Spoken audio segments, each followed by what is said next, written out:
Nani ekhaya lamaphupho. Namhlanje sizokhuluma ngelinye-ke lamaphupho enilibuze kuma-comment. Ukuphupha isikole, ukuphupha ngesikolo sesikoleni noma ngabe wenza ini. Uma unombuzo uyakwazi ukuthatha inamba lapha usibhalele izincwadi zamaphupho sezikhona 400 rand. Ikhona nensipho yobulongo iyasiza ukugeza idlozi, ukuvula okuvaliwe. Iy'nhlahla, ukuthandeka, imisebenzi, ey'ntweni ey'ningi iyasiza.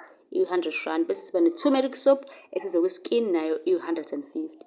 Kanti-ke namhlanje sikhuluma ngokuphupha isikole. Ngabe-ke khona-ke kubika ukuthini? Lokho sizokucacisa.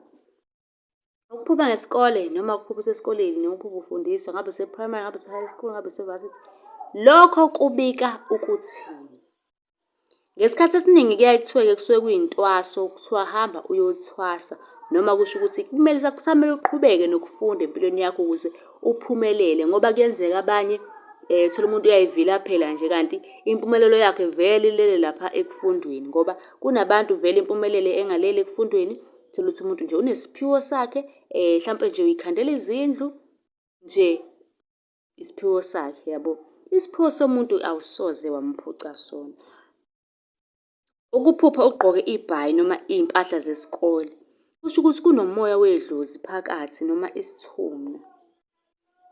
Kungenzeka ukuthi uzoba umthandazi, ukhulekela abantu, ulapha abantu ngemithi, izinto ey'kanjalo nje. Kodwa kunesiphiwo onaso owasiphiwa abantu abadala. Kwesinye isikhathi-ke kuyenzeka uphuphe usesikoleni uthole iriphothi, ubone ama-results amahle, ujabula nje ukhombisa abantu noma ungathi ukhombisa ekhaya kini. Lokho kusuke kuveza idlozi lakho ukuthi lijabulile. Lijabulile ngawe.